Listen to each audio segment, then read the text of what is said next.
Welcome to another episode of the .NET Show. On this episode, we're going to cover WinFS. Now, in the previous episode, we talked about Indigo, which is an aspect of Longhorn that maybe might be a little esoteric. But WinFS deals with the file system. But this file system isn't quite the same as you're used to. We'll be discovering a lot of new capabilities and new features that WinFS is going to bring to the programming environment. But first, let's check in with Erica and the news.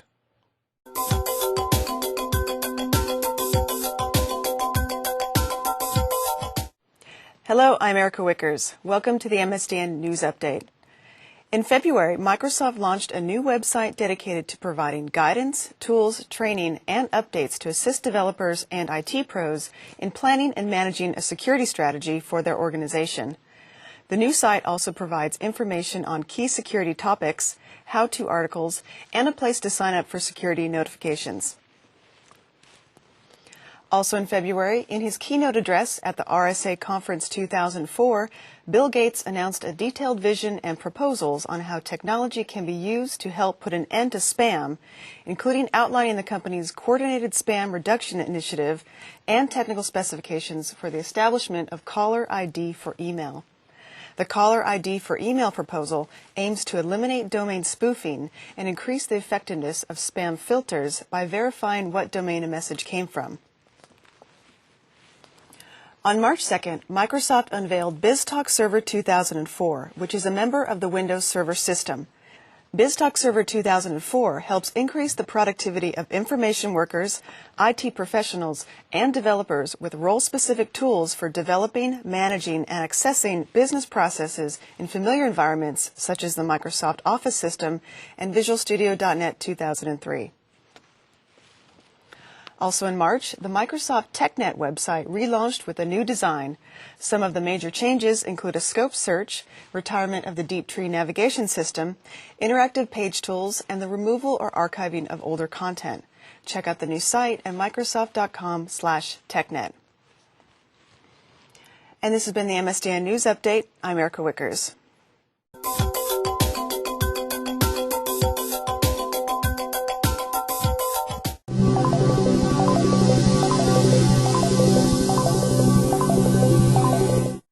Welcome back. Like I said, today we're going to take and focus on WinFS. WinFS is the file system. They'll be coming out in Longhorn. There's an awful lot of changes involved that programmers and application developers need to understand in order to properly take advantage of that. To understand what those issues are, I have with me Anil Nori and Quentin. Thanks for joining me. Thanks, Robert. Thanks. So, in the WinFS scheme of things, what exactly are you guys responsible for? I'm the architect for WinFS. I look at the overall vision and overall strategy, both in the near term and the long term. And I also focus a lot on some of the technical details, how the system is put together. I'm the director of program management, so I run the team that is involved with all the design, specification, and customer management aspects of the product team. Mm-hmm.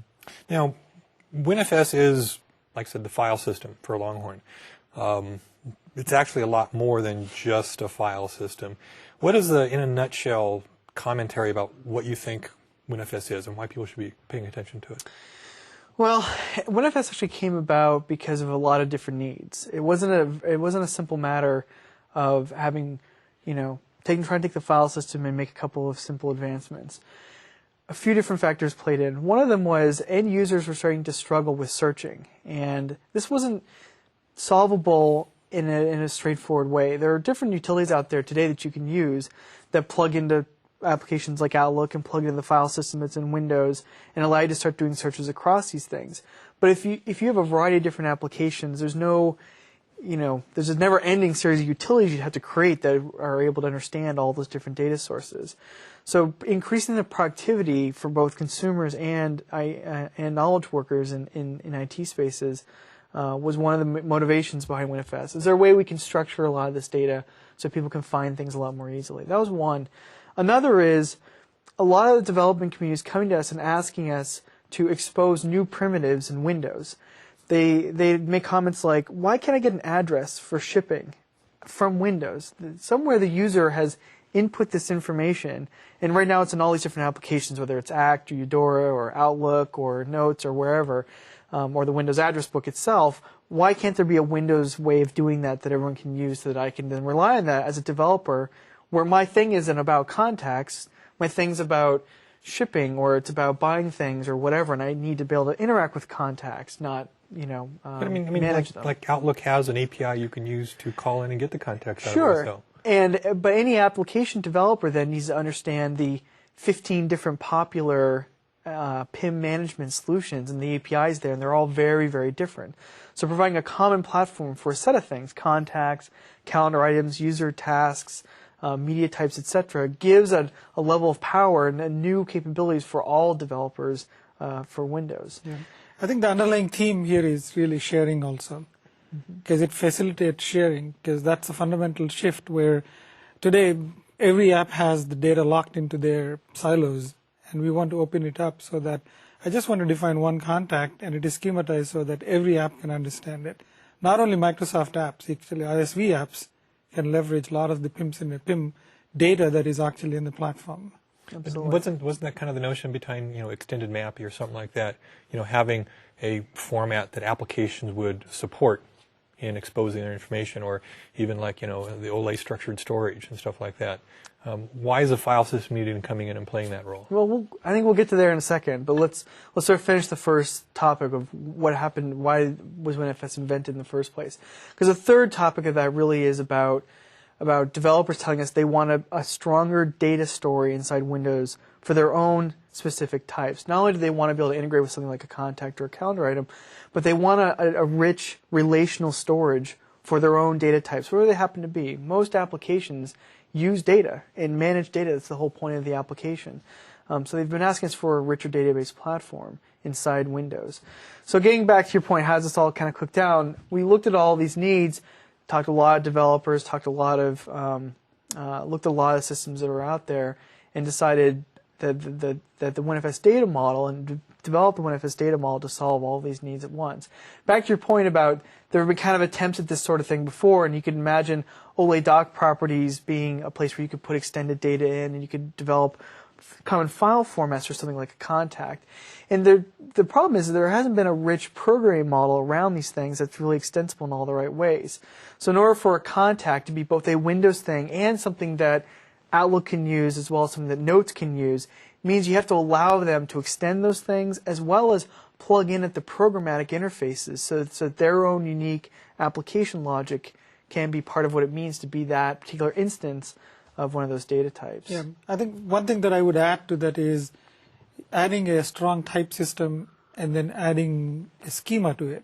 Yeah, you can have OLE doc properties, but if it is actually a document, I want to see certain properties. If it is a picture, then I want to see different properties. If it is a contact, I want to see different properties. So we want to define a richer schema also. That enables, again, application integration.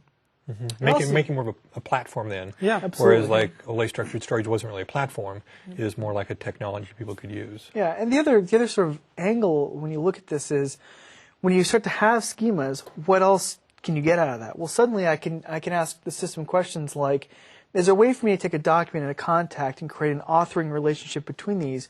Because now I have all these strong schematized notions of what those things are. Can I start to look at things through relationships, whether they're explicit things, I'm going to wire two things together, whether or not they're query-based things. Find me all the pieces of mail from Robert in the past week with PowerPoints in them, or with PowerPoints that are about WinFS in them. You can be able to answer those questions because of that schema, and that raises the level of power that developers now have at their disposal quite a bit. Yeah.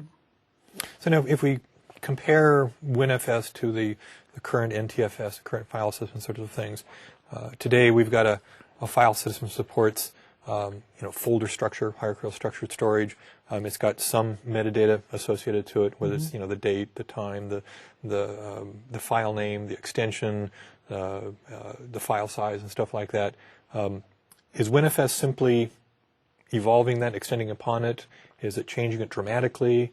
And if so, how are we going to deal with those changes in our programs and in just the way we use the computer? I think WinFS will support, first of all, we will support backward compatibility. Suppose if you have your Win32 applications, they will continue to run.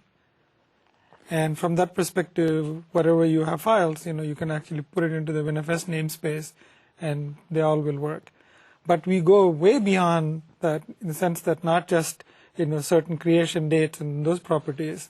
You also want maybe sometimes properties based on the content of the document or content of the file itself. So we have mechanisms where you can pull the metadata, or we can pull actually certain relevant data and then make them as structured properties, and again adhering to certain schema so that you can run rich queries. I mean, as Quentin pointed out, I want to be able to say, find me all the documents that are authored by Anil Nori and who actually lives in certain zip code. So you can actually write much more complex queries.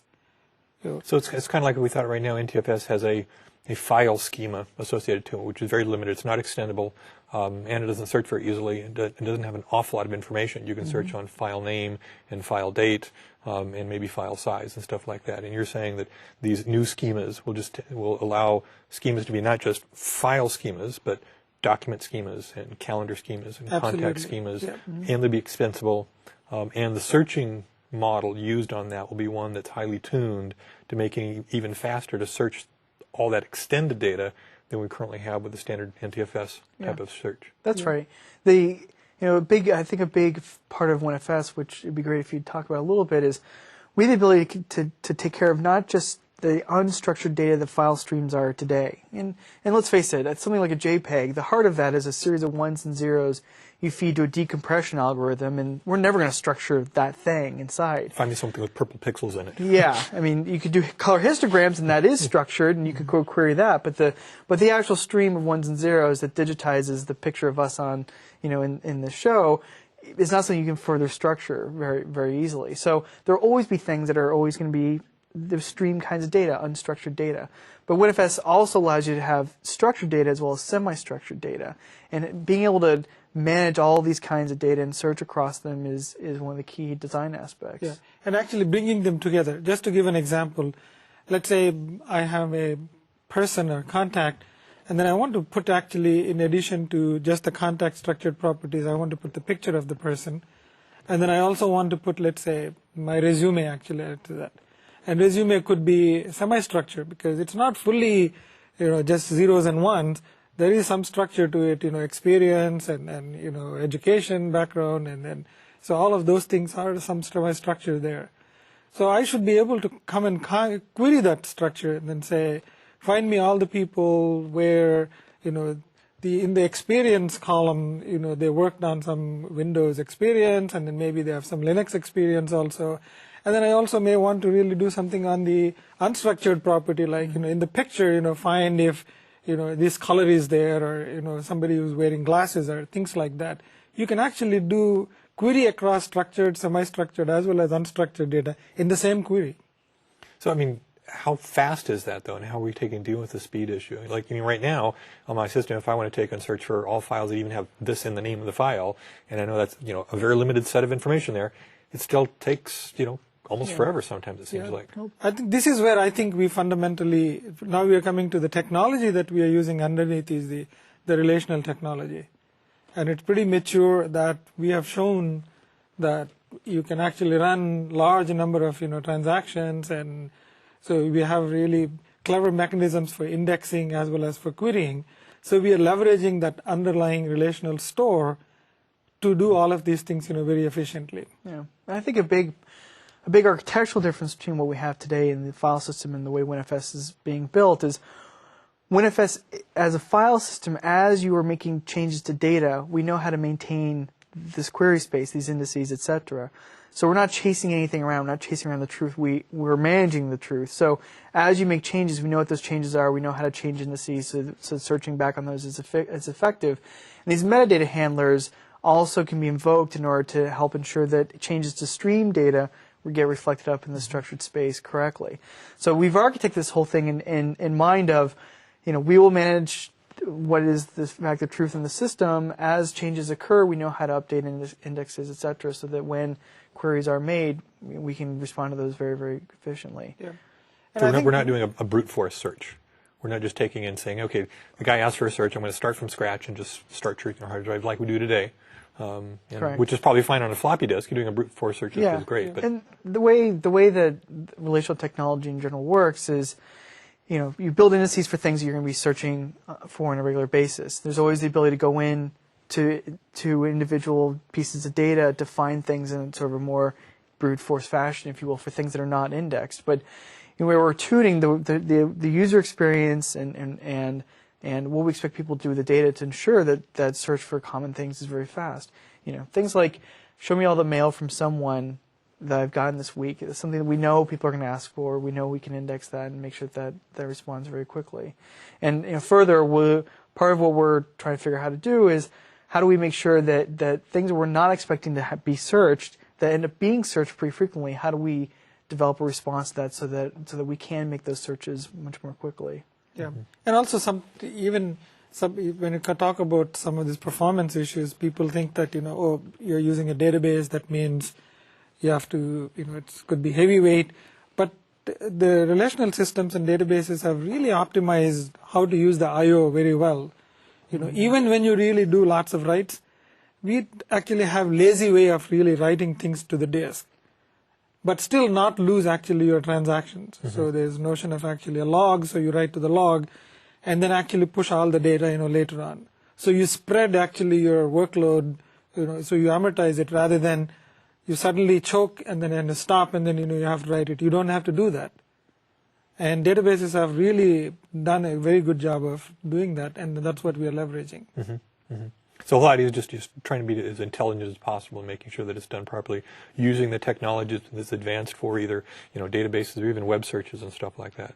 Absolutely. Yep. And I think a big factor in WinFS is that we are building on mature relational technology, and the relational technology, you've been around since the beginning. You've been working on relational technology for decades now, and on NTFS, we're not throwing these things away, but we're figuring out how to use them, marry them together in order to get the set of capabilities we want. Yeah, actually, that's a good point. That is, when you do put actually an unstructured, let's say I have my picture, I am actually throwing in my document as a file, we are actually not forcing to be actually push that completely into the database. We are actually integrating the NTFS file streams with the database. So your existing read-write operations would work at the same speed that what you're used to through Win32. Mm-hmm. But still, you actually get the transactional integrity across your structured data as well as the unstructured data. Mm-hmm. So if I make a change to my contact some information as well as I change something in the document, I want some of it goes into the NTFS, actually the file stream, some of it actually goes to the database, mm-hmm. but we guarantee you that it is atomic and you don't lose any of that information. Mm-hmm. So in some sense, you're leveraging the best of both the database stuff as well as the file stuff. Take the good stuff actually from both and then integrate that. And this is the reason that I believe it is possible. As Quentin pointed out that, in the previous times, people have tried to do this, how is it different?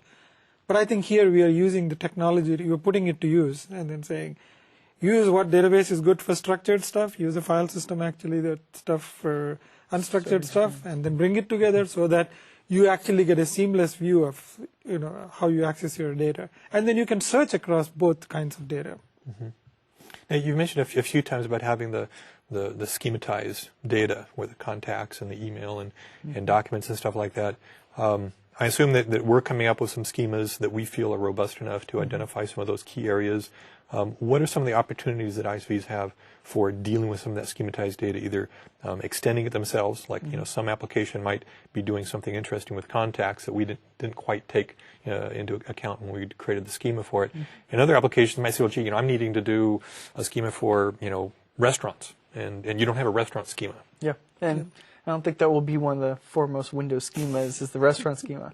But you take that specific example, a restaurant management app, say, and they're going to need a variety of different things. They're going to want to extend contacts in particular ways so they become restaurant patrons, I guess is the right word. So they have the ability to add data, to add new properties, to extend contacts in that particular way.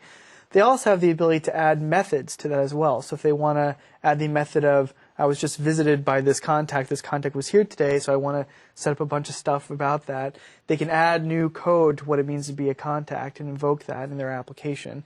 They can also add code to existing operations on contacts. So if I'm in the Windows Explorer and I see that contact, and I delete it, then the application that extended that contact has the opportunity to participate in that operation. We think that's very important to the shared data concept and making that successful, especially from an end user perspective. When they get to see all this data as their own, how do the apps still make sure they participate correctly in that data change?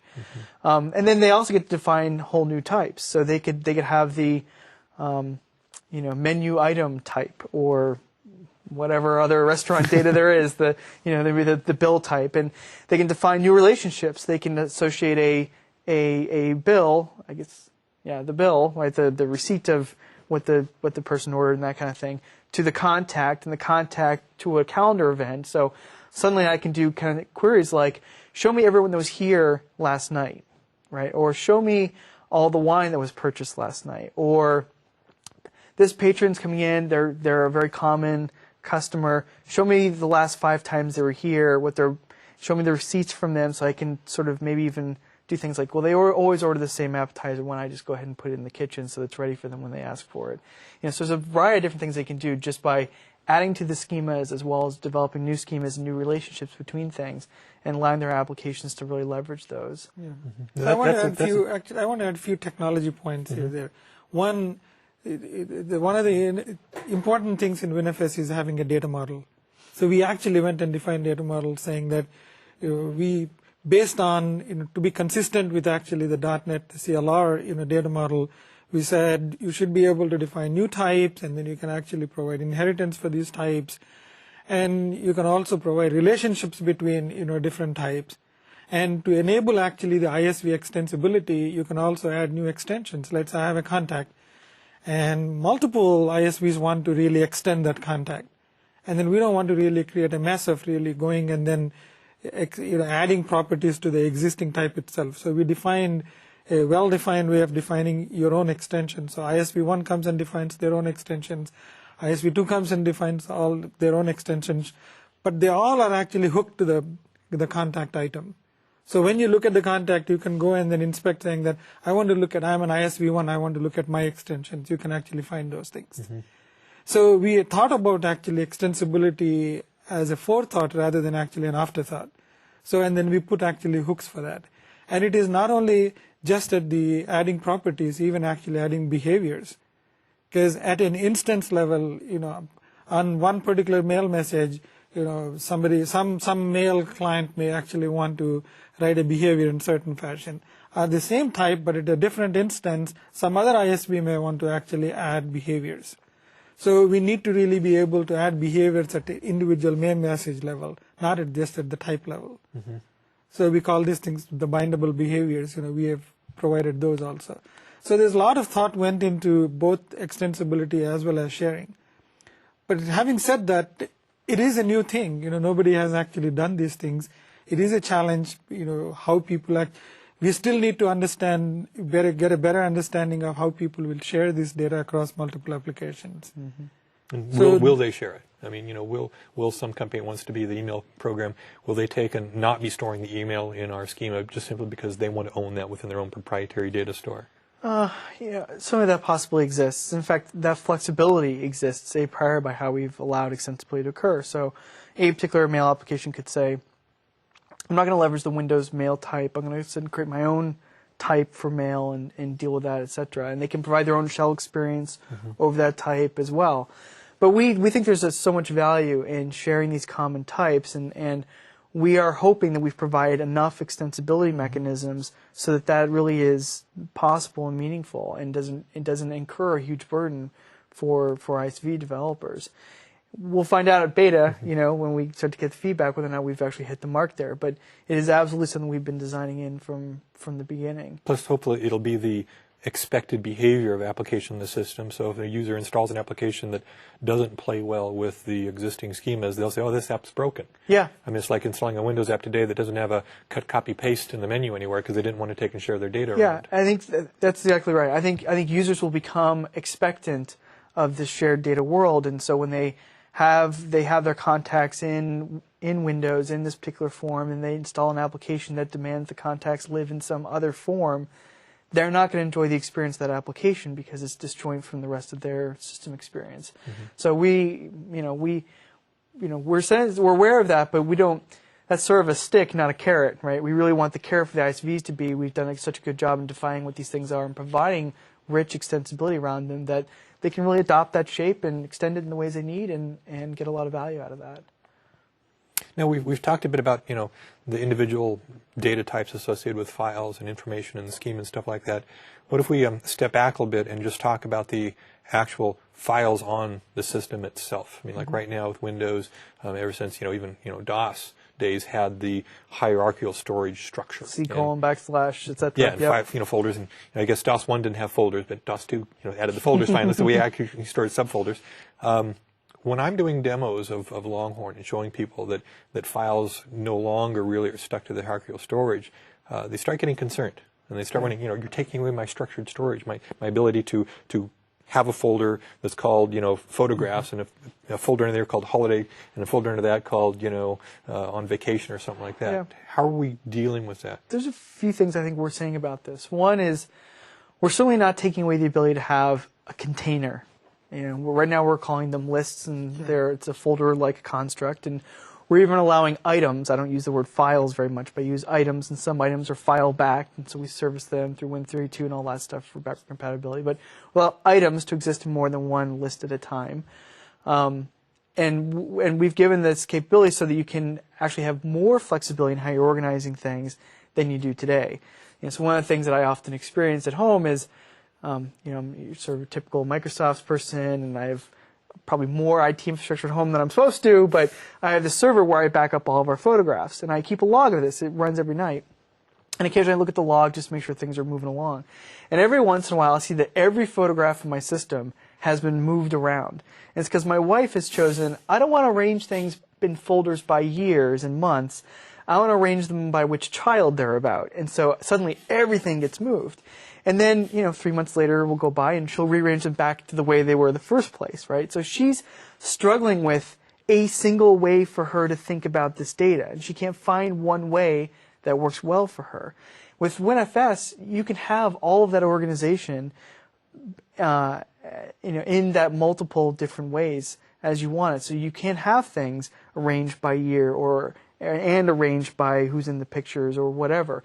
Furthermore, we think, so we're giving you that power, and we're even extending that power. But further, because the data is schematized and because we have the ability to relate data to each other, we think a lot of the needs for that disappear. In fact, it turns out with Longhorn, my wife won't be putting things, the photograph into both my first son's folder and the this month folder. She'll relate that photograph to the contact of my son, so she can now see all pictures through that relationship of that contact, and she can also see pictures by date. So just based on the data that's in the system, the relationships you can create between things, some of the needs for organization kind of go away, but it will allow people to kind of deal with the system as they see fit. Mm-hmm. Yeah, actually, here is another area, like the whole space of organization. Mm-hmm. There's a lot of innovation that is happening. First, if you look at the file systems are good, for organizing. As you said, I can actually have hierarchical folders, and then so I know how to organize these things, and database systems have been somewhat rigid. You put it into a table, and then it's very rigid. So we said actually let's leverage both again. But we went one step ahead, saying that to enable a lot of sharing, I want things to appear in multiple folders or multiple lists. You and I may share the same presentation. Then I may want my PowerPoint file to appear in your folder as well as mine. And we said that's an absolute thing that we need to do. That is, these are not just hierarchical, folders or trees, but you can actually have multiple things items appearing actually in multiple of these folders and lists. Because they're no longer physical folders, they're more like a query almost. It can be query even if it is physical. Through these relationships, we can actually say, this particular file is related to your folder as well actually as my folder. Yeah, it's both. So it can. And the second point is, suppose I did all of this organization, but I have no clue, I forgot actually where I put it. You can come to the store and then I say, I put it somewhere, but it's called this, or I know certain properties of those things. You can actually fire a query and then find it. Yeah. In fact, we're doing work so that there's a search bar that will appear in the Explorer, and it's a natural language query interface, so you'll be able to type PowerPoint presentation I wrote last week and sent to Robert. And I have no idea where it lives in some folder. I don't know much more about it, except I do know that much. I know I wrote it, I know when I wrote it, and I know who I sent it to. And that answer can come back because we have the natural search capability that's integrated and understands the structure of these things and can create the correct kinds of queries into WinFS. So you can actually have organization which is you manually put them into multiple folders, or you can actually do dynamically through queries. Because I mean, if you even think today, we talked about the metadata attached to an NTFS file. It's just the name, the size, and the data stuff like that. Well, conceptually, the metadata also is the subfolders it's into, and where on NTFS that's a static set of metadata. With WinFS, that's going to be a dynamic set of metadata. And further, that path is fragile, right? As I'm sure everyone in this audience certainly, and you've experienced, sometimes you copy a path of something, send to someone else, and then sometime later you decide to move it because you want to rearrange things, organize things, think about things a little bit differently, and suddenly that path no longer works. Well, we don't have this problem. We have a strong notion of identity in the system for every item that's there, and we allow this great flexibility in terms of how things are organized, and we can still provide the ability to find things independent of how it's organized. And you mentioned before some of the user experience things we've shown at the show at the PDC, for example. It looks like this very sort of virtual world. It's this very query-based thing. Show me all photographs stacked by who's in it, and that kind of thing. Well, that's actually operating over this physical organization. So you can change that physical organization independently of your desire to view things through the property space, if you will. Yeah, I think we can't go into details now, but Shell is actually working very closely with this whole model to actually visualize both these query-based as well as actually sort of statically, list-based approaches. Yeah, because you guys really aren't doing the visual representation of your data. You're just simply, having the architecture underneath that allows someone else to come by with this cool way of visualizing it. We have no UI. We're store guys. That's right. We are providing the core, the data platform, and Shell is providing the whole, the whole user interface and the whole user model itself. Yeah. So our space ends at the WinFS APIs, which are part of the WinFX APIs. And so there's this ability to come in, find items, change them, sort them, group them, all this stuff. There's a fairly powerful set of capabilities at the API layer. And that's where the Shell comes in, the Windows Explorer comes in and uses that API set to visualize the stuff that's in the store for users. Yeah, a couple times we've touched upon the notion of storing some shared information. You storing a presentation, me storing a presentation, stuff like that. How does this work in a server-based world? I mean, we're no longer talking about just my SQL and hard drive. We're now talking about a hard drive that might be on a server someplace. It sounds like there's going to be some issues there. Well, issues is a leading term, but WinFS, the direction, the overall vision we have includes a set of server services as well.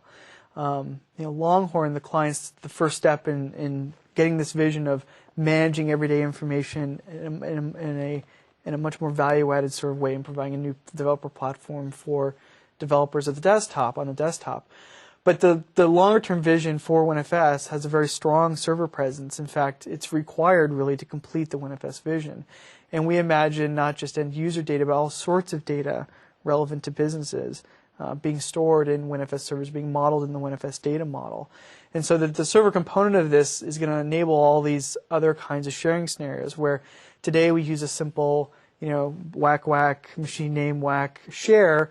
You'll have a similar kind of concept able to service the richness of WinFS data in those same kinds of ad hoc manners, if you will, as well as services built on top of that. And we envision, rich server-based applications around, document management and mail management, all this stuff, as that technology rolls forward and as that strategy unfolds.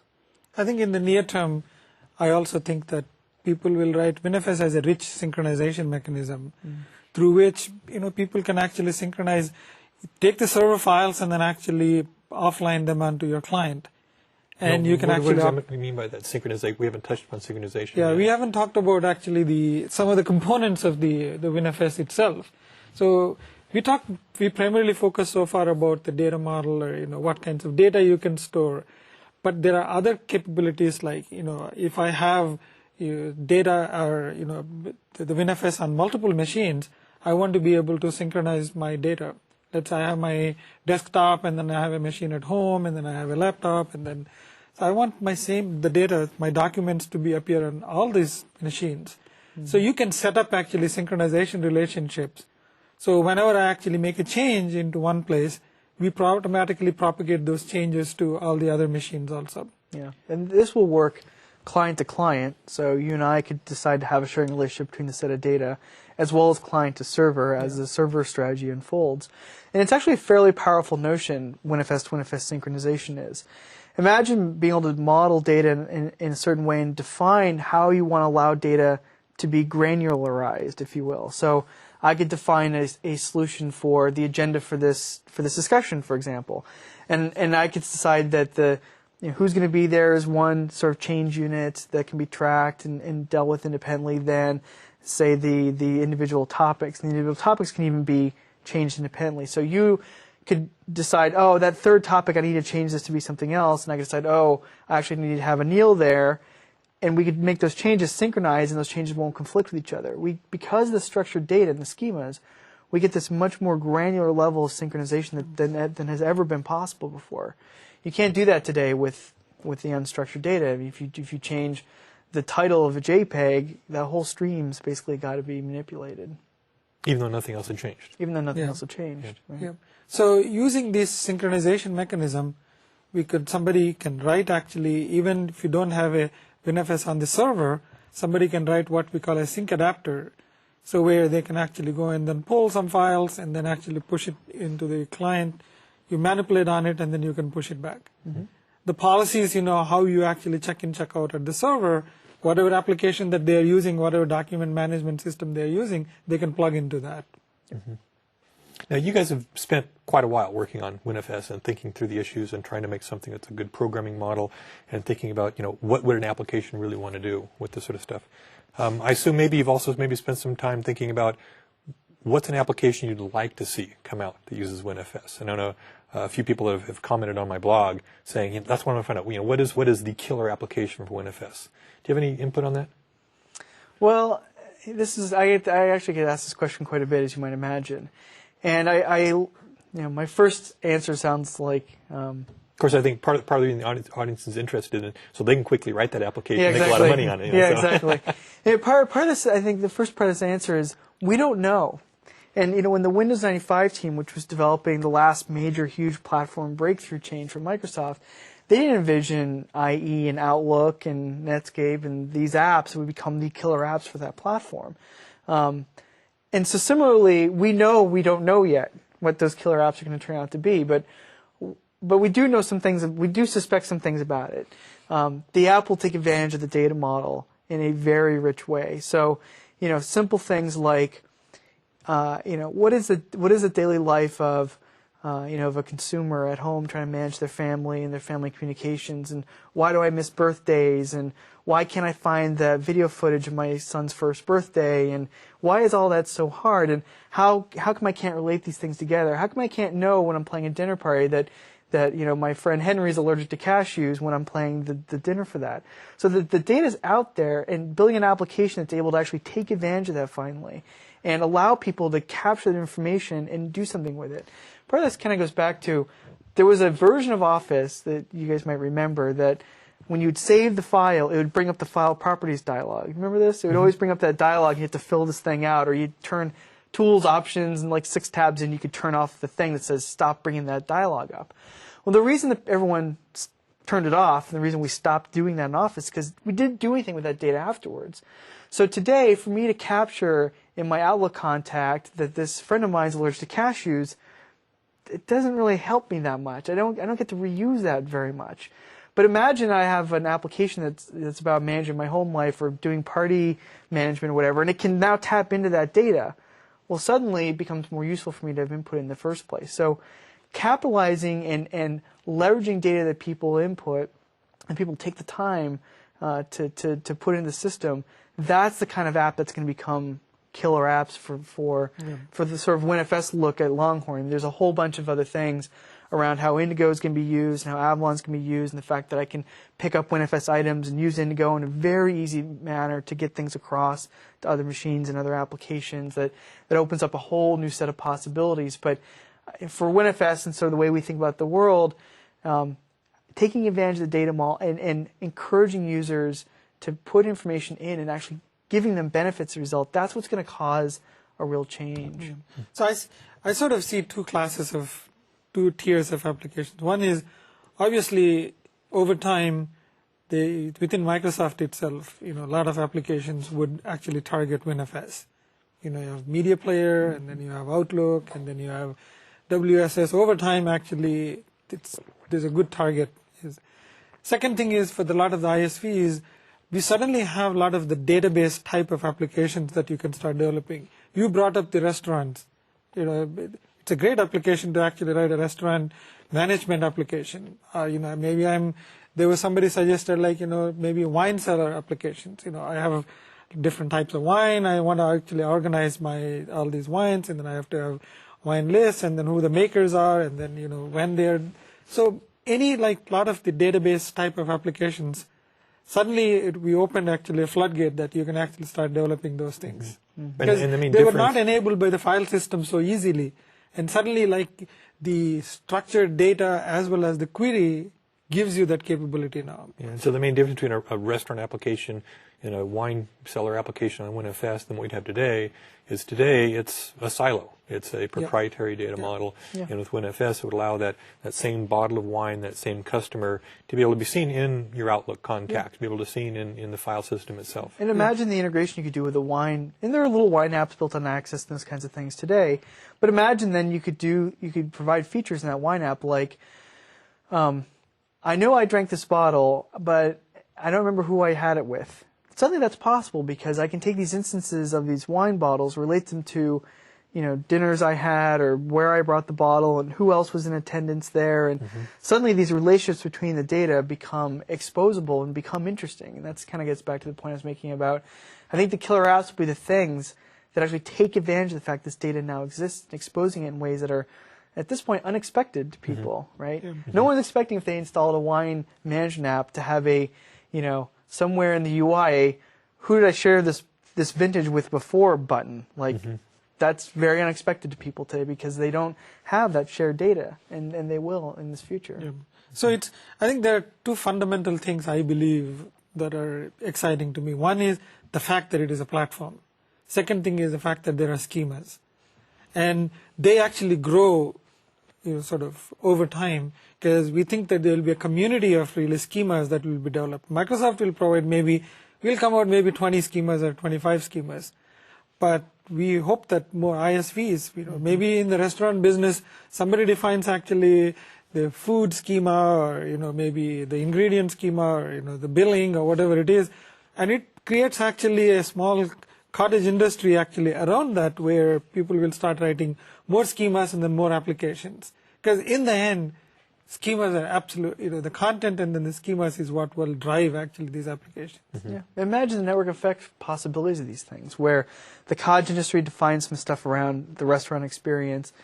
One of those app ISVs decides to build a consumer side of this thing. So now as a consumer, I have this notion of restaurants, and restaurants that have built or using these applications on WinFS can communicate back to me so that I understand where I've been and what I've done and which bottles of wine I had and what menus I liked and didn't. And suddenly it allows me as a consumer to start to understand things like, this restaurant has this special because they've been maintaining this data about me, and now they can send this to me, and I can go back and say, well, have I been there? When's the last time I was there? And it really allows this sort of next level of interconnecting things that really hasn't been possible before. As time rolls on here. Well, I think we're about running out of time now. Are there any final words you want to leave our audience with that you think is important about WinFS for them to understand about the architecture and some of the time that you guys have put into designing it? Anil? Yeah. I think there are 4 or 5 things in the overall architecture to me. One is the key thing is that the data model itself. As I mentioned, the ability to put structured data, the relationships, the extensibility, the logic that you can add, And second thing is the schemas that come with, with the platform. And then the third thing is the sharing aspects of it. There's a lot of stuff that gone into enable actually sharing. We in some ways, I feel like sometimes we bend backwards to really enable sharing. And it's a very tough problem. And as you mentioned, we'll find out more, once beta goes, and then how people actually will share that. And then finally, the whole active mechanisms, like we have a synchronization mechanism, we have notifications. When something changes, you get notified. You can write tons of applications where, on the client side, some data change. Now I can actually show the data that what the new data that is coming. And so when you put all of them together, you can write a rich variety of actually applications. Mm-hmm. I'd echo his comments and emphasize a certain point. We've built this data model to solve a fairly broad set of problems. Most of them, frankly, focused on allowing ISVs to have new innovations and new opportunities on the platform. And part of that, we've done some backward compatibility work and some integration with the file system, so we can handle things like file streams correctly. We can handle allowing your existing PDF documents to be opened by Acrobat Reader in WinFS without having to have some massive gear shift. But that capability is not where the newness is. It's not where the innovation is going to come from. The innovation will come from leveraging the new data model, leveraging the new ability to relate things and query on things and structure things. And so, my challenge at ISVs has been, and was at the PC, and will continue to always be, go deep, think about the data model. What does it do for your app? How does it really fundamentally change your app? And when you start to look at that and you figure out what more atomic pieces of data that really belong to the end user you can now put into the model that way, what does that mean? And what does it mean for the shell experience? And how do you want to inform the user experience when they're in the shell, not just in your app, into those kinds of data? And it's an exciting time, and there'll be a big growth around, big growth opportunity around that innovation. So it's definitely very exciting. And the other thing is, to me, hey, this is the beginning, because we have much larger vision where we have server plans and also the next versions of WinFS, and then I think we just started it now. So when Longhorn comes out, you're not just going to shut the door and go home. No, probably not. Okay. I'm all set for next decade. Okay. Yeah. Neil and I are looking at quite a few years ahead of us. We got plenty to do, without a doubt. And I think that's an important point. As time goes by, we'll of course be able to reveal details of the rest of the planning work we're doing. But we have a very rich story, and most of the questions that we see now on the blogs are good questions, and it's like, we're developing end-to-end answers for these. We just need to kind of get our ducks in a row and get our T's crossed before we can really kind of go out there with those plans. Mm-hmm. Well, thanks very much for joining us. I appreciate talking with you, and you gave some really good insights about what WinFS is and what you think developers can and should be doing with it. Great. Thanks, Robert. Okay. Well, hopefully that gave you some insights about the architecture of WinFS and what Quentin and Anil have been doing the last couple of years, trying to make sure your problems with file structures are being solved. After this brief break, we're going to come back and take a look at some programming capabilities and see how actual code is written to work against WinFS.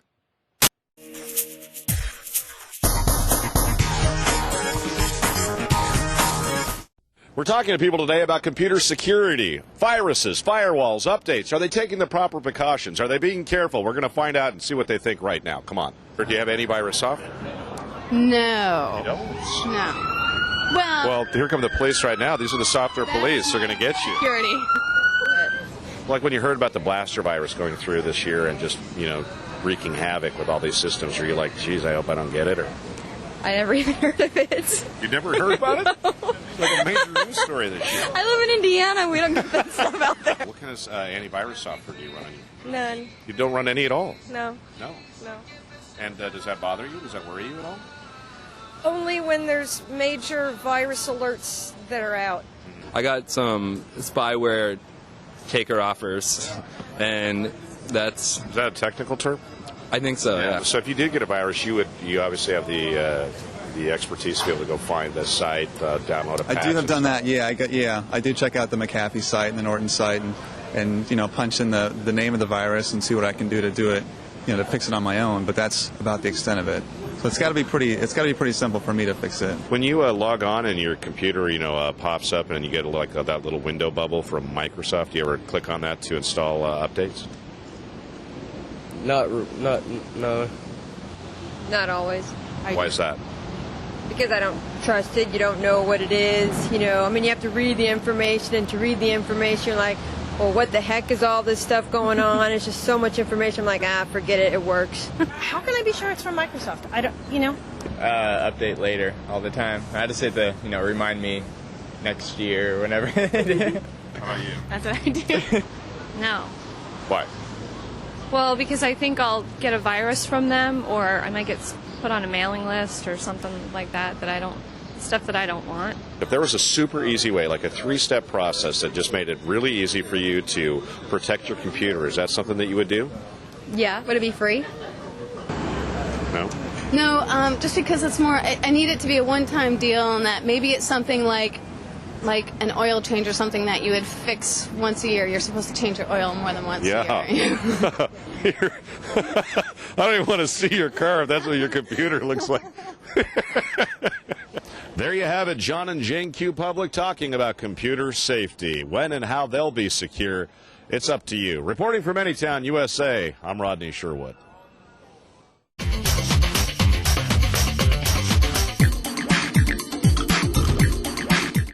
Welcome back. Now, previously we had a really good discussion about what the architectural aspects are of WinFS and why your applications might want to use it. Now we want to actually dive into some code and show you how in programmatic fashion you can access some of those capabilities we were talking about. To show us that, I have with me Mike Dean. Hi. Now, what exactly do you do for WinFS? I'm a lead program manager on the team that's responsible for building the managed APIs on top of WinFS, the APIs that applications use to actually interact with WinFS. Now, you specifically said the managed APIs. Does that mean there's going to be some unmanaged APIs for accessing WinFS? No, we're doing all managed. I mean, right. one of the things that we really want to do for Longhorn and around WinFS is really emphasize the managed APIs. There's a whole lot more value add in that space than doing COM APIs or the good old-fashioned Win32 DLL type APIs. Mm-hmm. Now, I know that application developers are going to write Longhorn applications, can write standard apps, and they'll run on Longhorn just fine. Does that mean that if there's anything out of WinFS they want to have access to, they're going to have to write that in a managed wrapper for their application, or will it be anything they can touch on that's in an unmanaged code? What they can do is use some of the really neat features that they're doing in the managed C++ compiler and the would-be release to do these hybrid apps, applications that are mostly native and then can interact with managed code as well. Mm-hmm. And that seems to be solving most of the problems. And we're actually using that a lot in building the shell and other things in Longhorn. So it's working quite well. Mm-hmm. Now, in writing code for WinFS and following the managed model of getting the .NET framework that started out and stuff like that, are you finding that the code is much easier to think through and develop than it was previously with standard NTFS calls? It's certainly a lot easier to use. Figuring out the best way to use all the features of the managed code platform, especially some of the new features with generics and some stuff that's coming in the would-be release, is kind of tricky. There's not a whole lot of precedent for how to apply some of those technologies. Mm-hmm. But we can use those to really improve the overall usability of the API. So we're learning a lot about our platform, about our managed platform in developing this API. Mm-hmm. Now, both Quentin and Anil mentioned quite a bit that the structure of WinFS is going to be more like a database kind of model with mm-hmm. queries and schemas and so forth like that. In programmatically accessing these features, are we treating it like a database and having a database, the old Access and ADO and all those other types of acronyms for accessing database stuff? Or is it more like a true .NET Framework API model? It's definitely a true .NET Framework API model. There's a real difference in the philosophy behind database-style APIs and file system-style APIs. In a file system-style API, you tend to open a file, maybe lock it, do a bunch of reads-writes on the file, and then close it. And you work more or less one file at a time. Whereas with database APIs, it's more of a query, modify, and submit type mode of operation.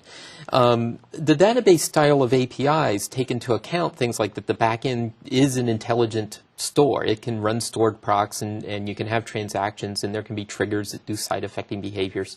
And it also they tend to take into account that the data is likely to be remote from the client, which gives you much better failure modes when you are in a distributed environment than what you get with file I/O. I don't know if you've ever used an application across the network that's doing file I/O, and then something goes wrong with your network, and the application sort of just burps, it hangs.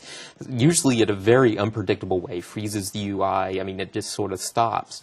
But with a database-style API, you tend to pull data over into your working set, work on the data there, and then when you're all done, you push it back. And so you have these very discrete failure points in your application.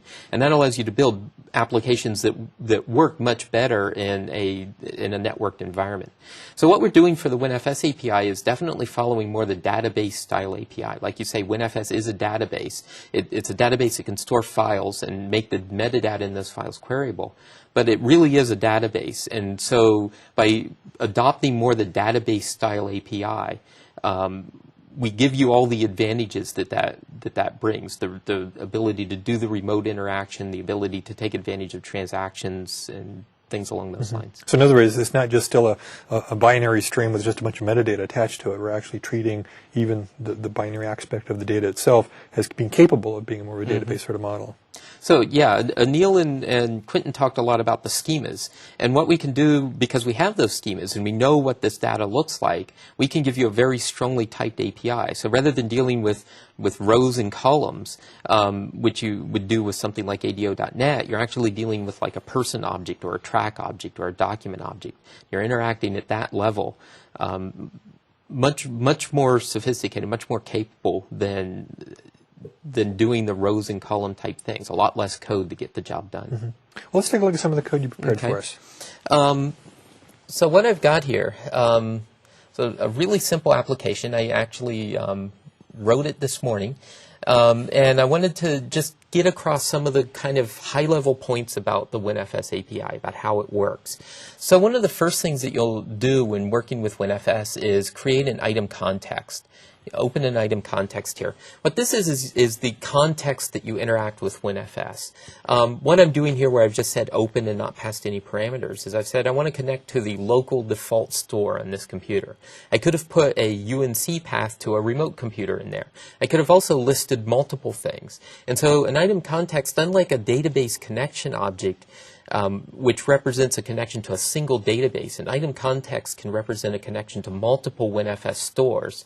And when you interact with it, it actually does queries against all those stores and pulls the data back and merges them together. So it's a bit more sophisticated than just a database connection.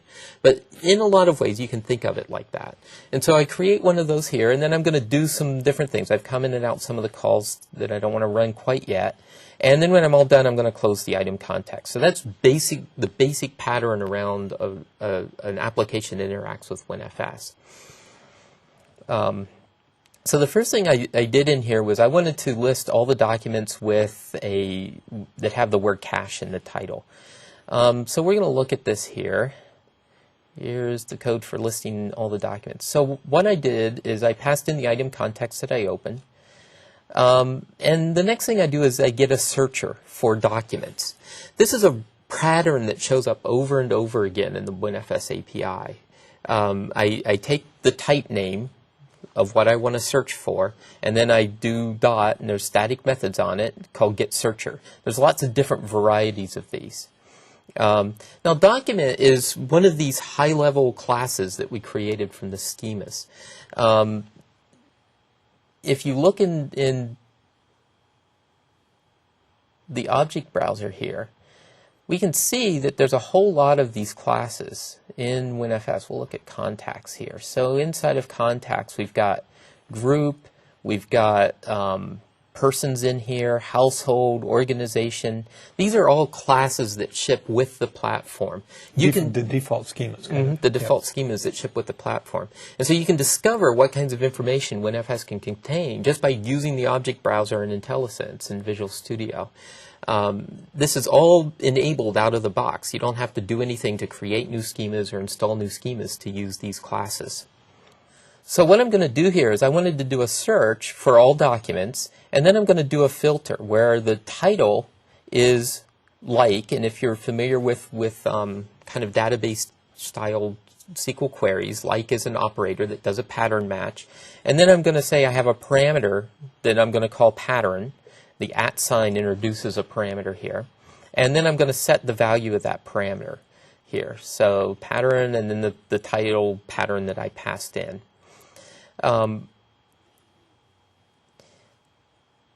The next thing that I do here is I actually execute this search to find all the documents that are in here.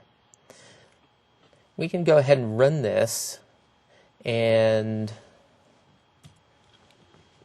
see the results here.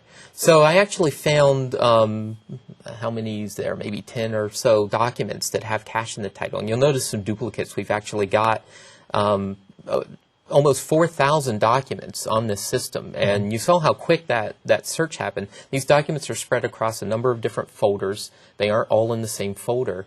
And title is data that would be embedded inside of the document. And so when the documents were put in WinFS, we went in and we pulled that information out, put them in the tables in WinFS, and allowed me to execute the query across those. So it came up with this answer very quickly, much quicker than you could do with a search across the file system. So essentially, you've got 3,893 files on your system that have a type of document. Mm-hmm. Now that doesn't just mean with a .doc extension on it, but the type that's internally marked within the metadata is I'm a document type file.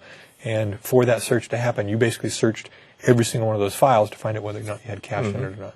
Yep, and it includes all different kinds of documents, not just doc files. So it even could have been PowerPoint files and Word docs and WordPerfect docs and stuff like that. Mm-hmm. Now, from a speed standpoint, are we really trying to pay an awful lot of attention to the performance stuff, because that was highly performant, and we're expecting that same level of performance to happen with the rest of the types of searches people do? Yes, I mean performance is a critical feature of WinFS. I mean we're being compared to file system performance. When you go into a folder and you type dir, I mean that happens really quickly, and people expect that type of performance out of their file system. And so in WinFS, for similar scenarios, if I want to list all the documents in a folder, we need to have similar performance. But where WinFS really wins is to compare it to the performance of if on XP, let's say I go with Explorer and do search and type in a string there where it's opening up every file and searching through it. That can take a long time, especially if it's doing that recursively through a big directory structure. Whereas with WinFS, it's the same speed as doing dir. Right, because that was a lot faster. If I were to do the exact same thing on Windows XP right now with 4,000 documents scattered across my hard drive, it wouldn't come up anywhere near this fast as that. Absolutely not, yep. Okay. So let's look at the next thing that I've got in here. We'll comment out these because we've looked at those. We don't want to do them. So WinFS stores a lot of data in addition to files. Contact information, like persons and organizations and households and things like that, aren't represented as files at all, but WinFS can store those as well. So what I'm going to do is actually show some code that goes in and creates some contacts and does some other interesting things with them. So when you create an item in WinFS, you always have to put it in a folder. Folders are kind of the overall organizational structure.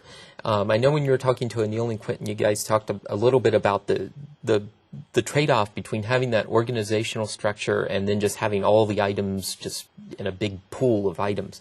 When you actually go and create an item, you have to put it in a folder. That's how just like a file, if you delete the folder that a file's in, the files and the folder go away. And so what I'm going to do here is I want to get a folder that I can put my contacts in. And there's a standard folder in the system called my personal contacts folder. So what I'm doing here is I'm getting that personal contacts folder. And then I'm going to create a subfolder under that I'm going to use for my contacts. And I'm just going to call it example contacts. So in order to create a new item in WinFS, and folders are items just like everything else, I just say new folder. And then I go and I say parent folder, and what this collection is doing is it represents the relationships between the folder and the items that are in the folder. When you think about the file system and how you have files in a folder, you don't think about relationships. There's not this it doesn't come to mind that there's this thing that sits between the file and the folder. There actually is. There's a directory entry in there that has the information about the fact that that file's in that folder. Relationships are the thing in WinFS that plays that same role. And this collection gives me a way on this folder object to manipulate these things. Unlike the file system, though, there are many, many, many different kinds of relationships in WinFS. And so rather than just saying like folder members here, we have to have a way of expressing the fact that there can be many different types of these relationships. In this case, I'm going to work with the folder member relationships. I'm going to add an item to that collection. It's the child folder that I'm going to add, and I'm going to give it this name in that folder.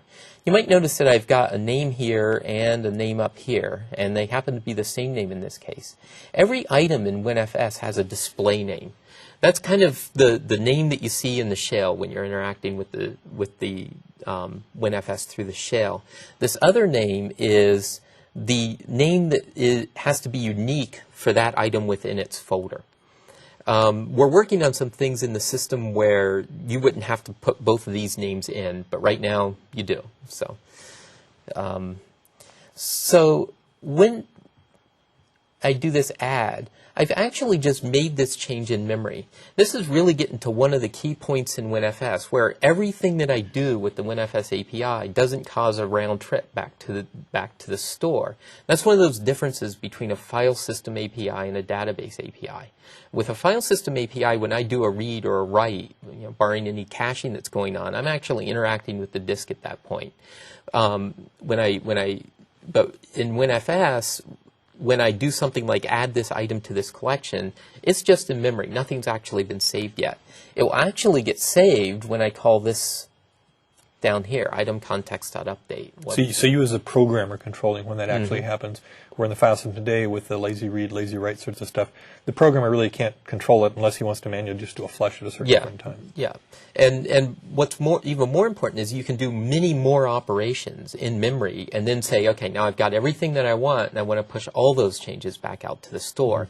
And that's exactly what I did here. I want to create the folder I'm going to put my contacts in, and then I call this method, which I'll show you in a minute, to create two different person items and an organization item, and only then do I want to save all these. Now, if I were really writing a real app, I would want to put my try catch around this update, because that's where my network errors can occur. That's where I need to pop up the hourglass dialog. That's where I need to tell the user that, hey, I'm doing something now. So I've got my folder. Now I'm going to go and create these person items, and I just wrote this method that encapsulates this, so I didn't have to write it over and over again. So to create a person item in WinFS, I just create a new person object, set the display name again, and I'm setting the display name from the parameters that I'm passing in here. I'm also going to store the full name of this person. This is an example of some of the advantages of having these rich schemas in WinFS. Sure, I could always just set the display name to first name, last name, or I might set it to last name, comma, first name, or I might set it to any combination of those things. But if I wanted to do a query for all people who have a certain last name, I need to have a place in the schema, in the storage, that stores just the last name.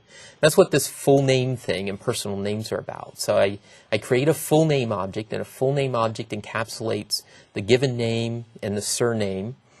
And we can look at this here. It also, some utility APIs in here, but it also has, things like middle name and nickname and pronunciation keys, suffixes. So it's a complete schema all around names.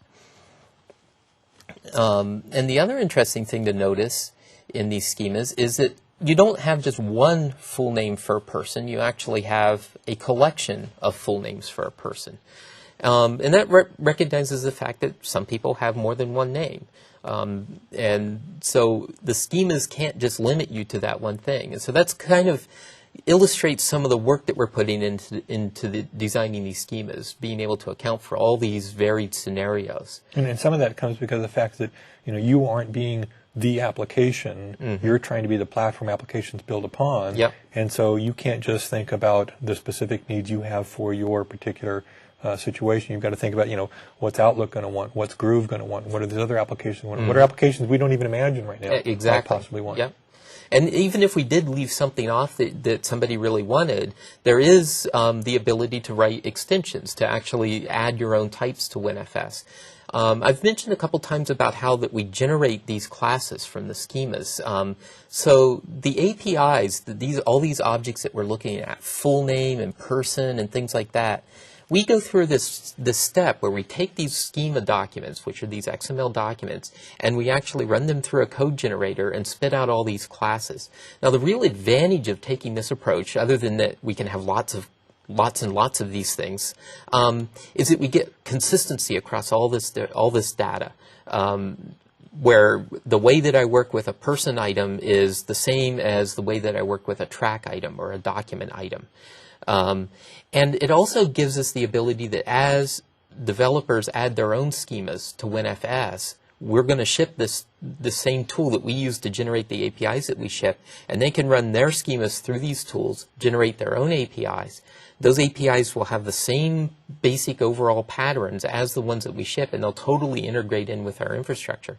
What this does is provide us a whole lot of leverage to help developers learn the APIs and to be very productive with them. Once you've got the feel for the WinFS API, you can do all kinds of stuff in WinFS with it. So here I've added my full name. I'm going to do something similar with telephone numbers. Again, we've got this idea that, well, we've got the access point, which is the whole concatenated together telephone number. We also want to identify what type of access, what type of thing that's going into here. Now, you may notice that what I've called this is a phone e-address. And I've created an instance of type telephone number. We can go into the object browser here.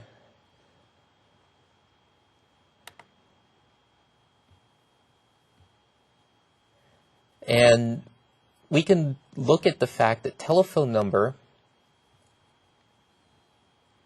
is actually derived from contact e-address.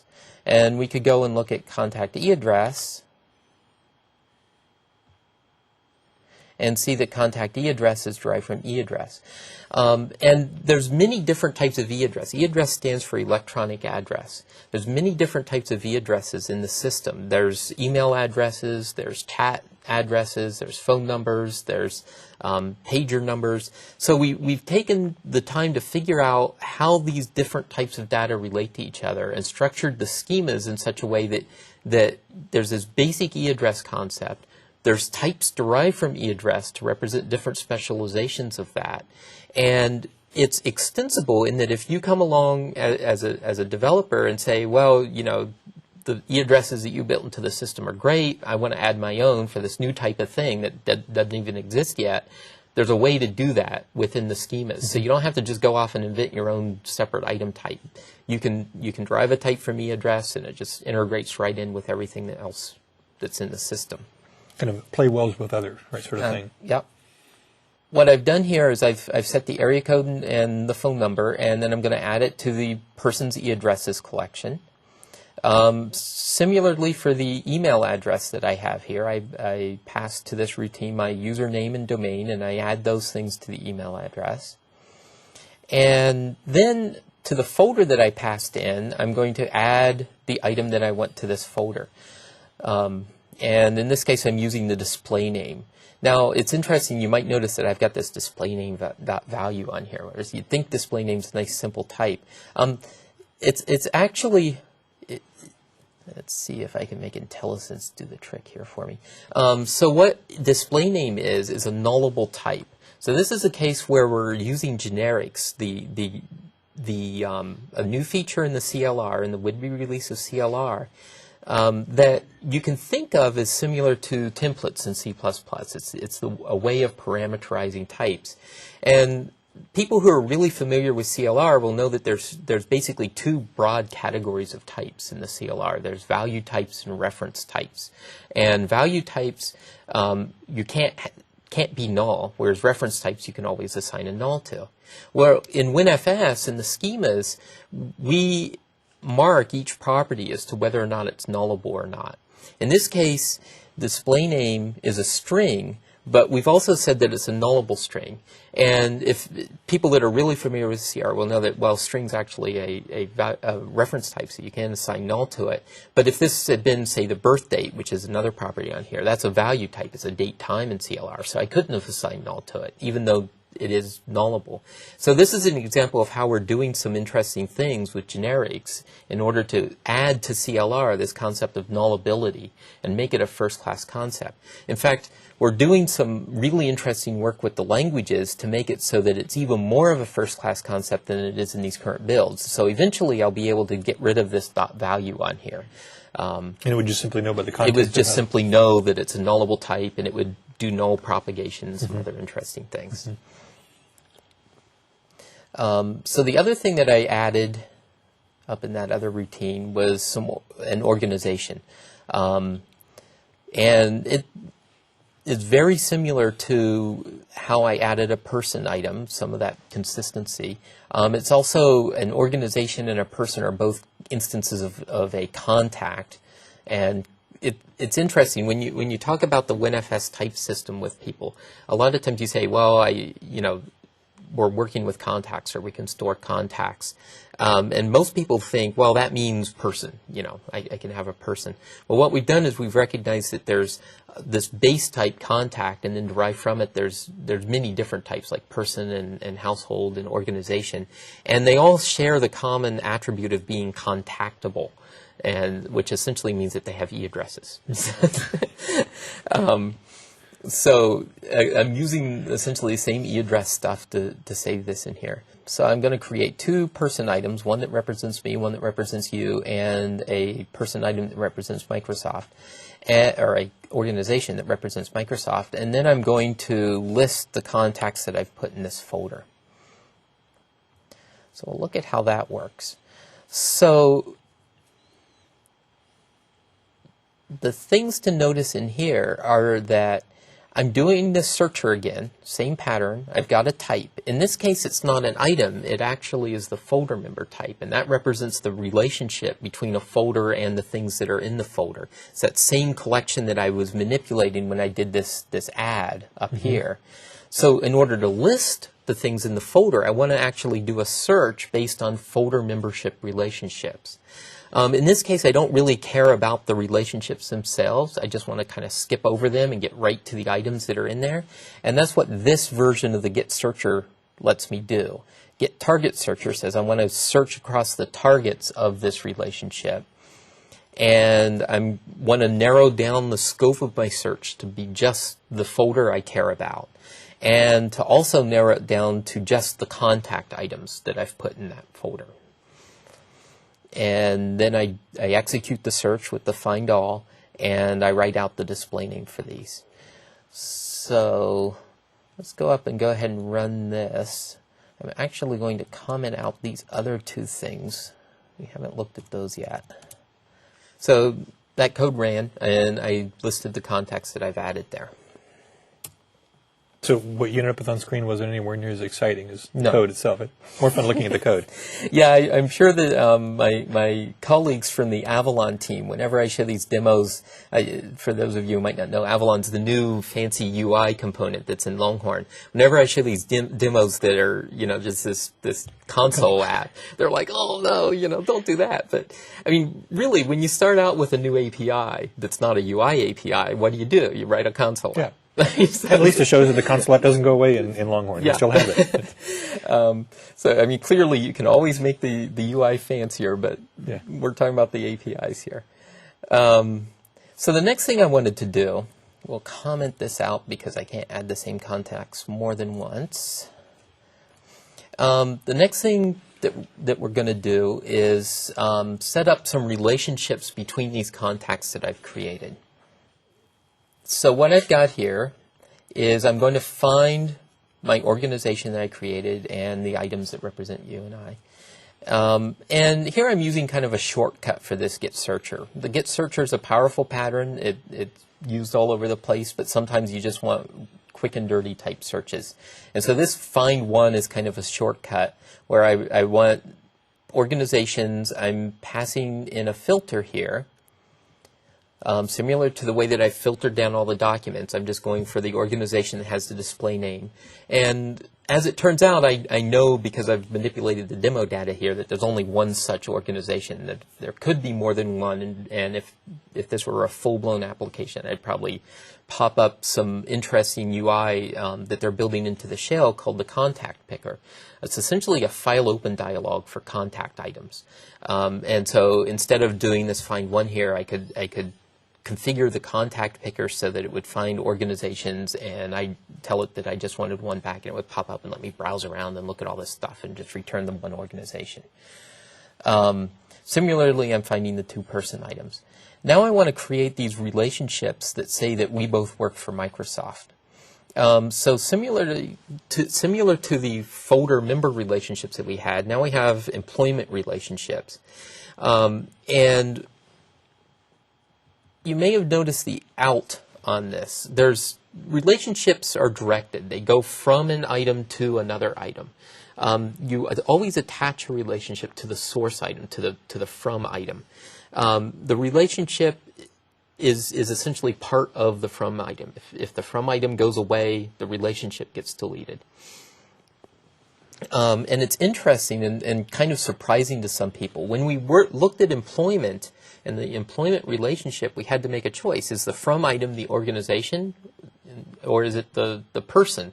And at one point it was the organization, and right now it's the person. And that's kind of taking the position that, Longhorn's a client release. It's end user focused. The center of the universe are the actual people. That's kind of the reason. There's also some security implications with the information that goes on the relationship itself. So I kind of alluded to that when I talked about how there's a directory entry between a directory and a file in the file system, or the relationships themselves are objects, and they have their own properties on them. And every item in WinFS has an ACL on it, just like a file in a file system. And that determines who can read and write the data on that item. It also determines who can read and write the data that's on the relationships that are owned by that item, the from items. And so what we wanted to do is say that the security on the employment data is owned by the employee rather than the employer. And this is an example of one of these. I'm going to set the title on here.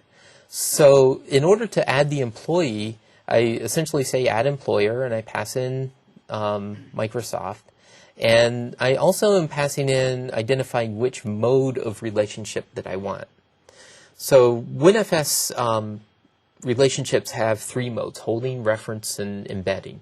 And holding controls the lifetime. It's how things go into folders. And when I added things to folders, I didn't have to specify this because it's always holding. Whereas this relationship could be reference or embedded. Some scenarios you want to take and essentially embed the organization inside the person, so to speak. It's just local data for them. And sometimes you want to share an organization between many different people. In this case, I want to share the same organization because we're both employed by the same organization. And so I'm doing a reference relationship. So I add two of those, and again, I do the update when I'm all done. Then I'm going to list all the employees of the organization. And again, our searcher idea, exactly the same pattern that we did for folder membership. In this case, I'm getting the employee searcher for a given organization. And then I'm going to loop through all those and write out the display name that we've got. So we'll go ahead and run this. So that actually set up those relationships and then showed how that we were both employed by Microsoft. There are a whole lot more people than just us employed by Microsoft. Thank goodness. Yeah. Otherwise, we've got a lot of work to do. Yeah. Okay. And I didn't comment out the remove contacts. We'll look at that really briefly here. So remove, all I did was I went in and remember that example contacts folder that I created inside of my personal contacts folder. I actually just removed that from the parent folder here. And the act of, just like in the file system, sort of, the act of removing the folder causes the things in it to get removed. Unlike the file system... Does that mean we're fired now? Yeah. I suppose so. Well, Microsoft's gone too. So, unlike the file system, which actually prevents you from deleting a folder if it has files in it. I mean, there's some higher level APIs that you might be able to call that does it as one step. But as far as the file system is concerned, you're not allowed to do that. WinFS doesn't make that distinction. It just says, okay, I'm removing this folder. And anything that's in that folder that's not in any other folder will also get removed. And that's a very important point. The fact that I put these person items and the organization item in my example contacts folder was just my choice. I could have also added those exact same items to more than one folder. If I had done that and then I went and removed my example contacts, those items would still be in the system. So here I'm kind of cheating. I know that I only put them in one place, so I know that they're gone when I remove the folder that I put them in. Otherwise, you've had to take and iterate through them and find out what other folders are they in, and then remove those folders. Yeah. At this point, we've kind of looked at all the core concepts in the WinFS API. There's not that many of them. I mean, you do queries, you modify the data. I didn't actually show that, but I could do a query for a person item. I could change, add a middle name to me and save it back to the store just by calling item context.update. And I can manipulate relationships. A lot of times I query through relationships or using them. I can manipulate them. I can do all kinds of different things. Those are the basic programming patterns. Most of the richness in the WinFS API and in WinFS has to do with the types that we ship with the system. The fact that I can go in and write similar code to manipulate albums and artists and music tracks as I did to manipulate employer-employee relationships is really the real power of WinFS. And I don't need to show you each one of those different things for you to get the idea that this is how the API works. But we go way beyond that. The WinFS API is kind of the API for WinFS. It has to support very rich, sophisticated applications as well as those quick and dirty applications that I just want to, bang out and play around with something or some little admin task I have to take care of. And that's kind of a bit different than way is with database programming, because database programming, you have, several different API models, whether it's ADO or RDO or JET or whatever, and you kind of pick the right one for the difficulty and complexity of the programming you want you to do. But you're now saying that the WinFS API needs to be all things to all people. Yep. And that's a real challenge. What it does is make us decide, we've got this relatively simple API surface. I mean, you've seen the basic concepts at this point. And those work great in many, many applications. But at some point, you get to the point where I need something a little more sophisticated. I need to be able to work across many, many thousands of items and be able to display those in a grid and interact with them in rich, sophisticated ways. Or I need to be able to monitor WinFS for changes across a bunch of items and react to those things asynchronously. And we've provided functionality in the WinFS API for doing those sorts of things as well. The first one, the interacting with a kind of a grid style over a lot of data, is something that we've called rich application views, or RAV. We keep trying to change that name. Rich application views is too long, but RAV just sounds so cool. It's kind of stuck. So what I'm going to show here is how I set up one of these views across all thousands of almost 4,000 documents that I've got in my system. The idea here is that many applications, the shell, you look at an email client like Outlook, you look at applications like Money or Quicken, many applications start up with this grid view as the central pane. And usually what you're seeing in that grid is just a small subset of all the data that's available. And it's sliced in two ways. It's sliced vertically, where I say I only care about these columns of data.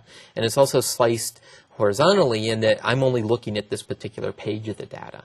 And in addition, on top of that view that I've established over all my data, I often want to do additional filters where I want to type down to particular things, or I want to resort it in different ways, or I want to be able to group it and say I'm grouping, in this case, maybe I want to group documents by authors. And so the idea behind the rich view support in the WinFS API is to do all the databasey, mungy, low-level work that it takes to actually build these very high-level GUI-intensive views. It's not a view control. It's not a grid control. We're not building UI. What we're doing is building the infrastructure that you can use, and you can bind it to your Avalon UI, or you can bind it to WinForms, or write your own UI on top of it. So when I want to view, the first thing I do is I say, start with a searcher. So I'm going to make a view across all the documents, same searcher pattern we've seen before. And now I'm going a step further, where I'm going to say I want a view definition, and I'm going to pick out the fields that I want in this view definition. I want the display name. I'm going to call it display name, and it's pulled from display name.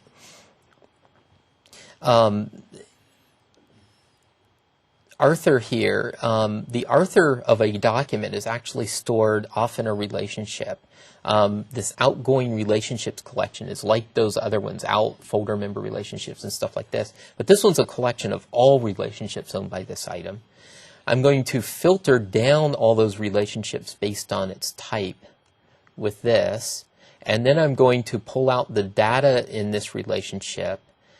I'm going to sub-select within that data the role where is Arthur, and then I'm going to get the display name. So what I've done is essentially said, I want my view to have an Arthur column, but the data for that Arthur column comes from this relationship that's off to the side of the actual document. Whereas when I was manipulating the objects before, you saw how I pulled back the contact objects themselves, or the document objects themselves. I didn't have the relationships loaded in memory at that point, just the document. But here I want data from both of these things. I want the display name from the document and the Arthur from the relationship. Category is another thing that's often in a outside of the item itself. In this case, it's in something called extensions, an extensibility point on item, and there's a keywords extension, and within there's a keyword value. And so I'm going to pull back the category here.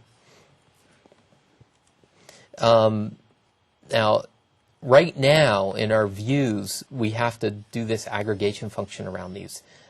Says max. Eventually, we're going to support. What that does is limit the result to a single Arthur, so it kind of sorts them alphabetically and takes the last one in this case. In the data that we actually have, there's just one, so it kind of works. Eventually, it's not going to be limited in this way. And the view that I have, this particular cell, the Arthur cell here, can come back with a collection of Arthurs. So if there's more than one Arthur of a document, or if there's more than one category in a document, I get back the collection of those things. So if you think about a database view, it's this flat grid. You get scalar values in each of the cells, whereas with the rich application views, the cell can be a scalar value, but it can also be a collection. It can also be a whole object. I could have said that instead of just getting the Arthur's name, I want all the Arthur relationships and get back those whole objects in my view. Similarly, I'm pulling out title and the time that the item was, or the document was created, and the time it was last modified. The next step, once I've defined what I want in my view, is to actually create the view. And the searcher tells me I'm creating a view across documents. If I had put filters in here, like I did before, where I filtered it down to just the documents with a certain word in the title, then the view would be just across those particular documents. And I'm shaping the view based on my view definition that I've got. Okay? And then I'm going to go the next step and actually pull data out of my view. And that's done with something called a virtual view record collection. And it's virtual in the sense that it looks like a collection. It looks like it has all 3,800 some rows in it for all the documents that I've got. But it really only pulls into memory a few at a time. In this case, I've said way up at the top, I think I set the page size to 10 or 20 or something like that. I'm pulling back just that many. So no matter where I jump around in this virtual view record collection, it's pulling back just the page that contains the record that I'm asking for. So if you can imagine if this were a UI app, I could take this virtual view record collection and I could bind it to a list control or a grid control of some sort. And we handle all the paging behind that. And you can ask the record collection for the count of the number of records, and you can set your scroll bar size, and you know where you are in there, so you can get all the thumb positioning on the scroll bar and all that kind of stuff. So code that if you've written database applications using ADO.NET or something like that is very, very difficult to write. It takes a lot of lines of code to kind of bridge this gap between what my UI looks like and how I get data back from the database. What rich application views are all about is bridging that gap, doing it once and for all in a way that works for every application that wants to run on top of WinFS. So the next thing I'm going to do is actually pull out the individual view records. I'm just going to pull out two of them at random, number 312 and 2532, and print out the data there. I'm going to comment out this last little bit, which is getting into another really cool feature, and go ahead and run this so that we can see kind of the results at this point. So creating the view in this case takes a couple seconds. The actual act of creating the view involves creating a temp table in WinFS and caching that data.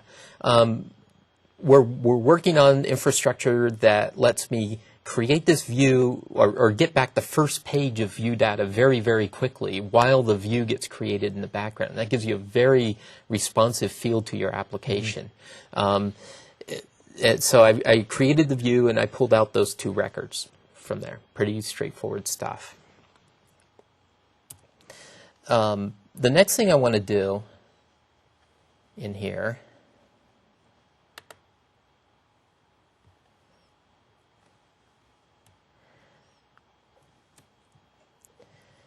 so one of the cool things about views is the ability to do groupings. If you're familiar with an application like Outlook, how you can group all your mail messages by subject and then by sender. And so you get this hierarchical grouping capability. You can expand, collapse those groups.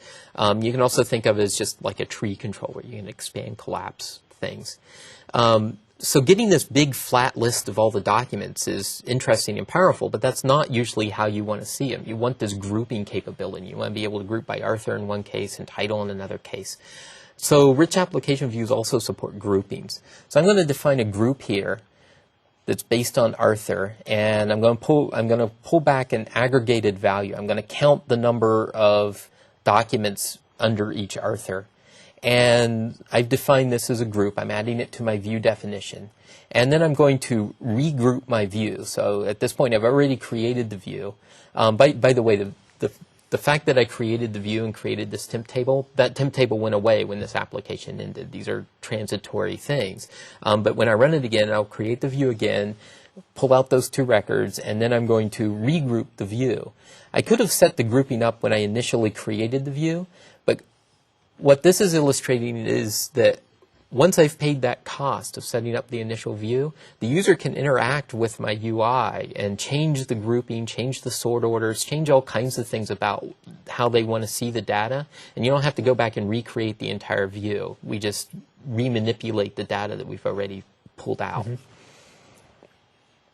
And I'm going to start off with the view in a completely collapsed state. And now I'm just going to iterate through all the records in my virtual view record collection, and I'm going to pull out the record count and the author and the number of documents the author's written within each group. And there's actually quite a few of them here. So creating the view again. And it scrolled through all those pretty quickly there. So I've got, I can see here that Ted Hart wrote 2 of the documents. Now, the test data that we've got on this machine is very varied.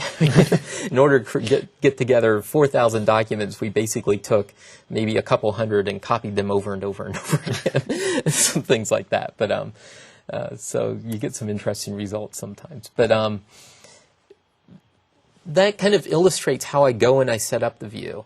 Now, I have another application here that's kind of an implementation or uses the same views that I illustrated in the code here. Except not in console mode. Not in console mode. It actually uses a really straightforward WinForms grid. We built this application to test some of the timing aspects, and you can see kind of down at the bottom here where we're reporting timing information. As we're making design choices, we prototype how we want to do something in order to implement these views, and then we use this application saying, well, was that better or worse? So what I've done here is I've got a view over all the documents that are in the system. Okay. So where do you want the people to be watching exactly? These drop-down controls will disable, and the display will refresh. What you'll see is when I first hit this button, the first page of data comes up very quickly. And then when the rest of the view is created in the background, we refresh the UI here. Now, it's just an artifact of the way we've implemented it. You can do UIs that would make that transparent, but it kind of gives you this idea of how we can pull out this initial page very, very quickly and then fill the rest of the view in the background. So I've got the first page, and the view is now created at this point. Now I can go in and we'll set up a grouping here. We'll do the group by Arthur. So now I've created my group by Arthur. I'm showing my page size right now is 10, and I'm showing the first of 20 pages, and I can page through that. I can expand out one of these groups. You see how when I expanded this out, I saw the documents within the group, and apparently he has written a lot of documents.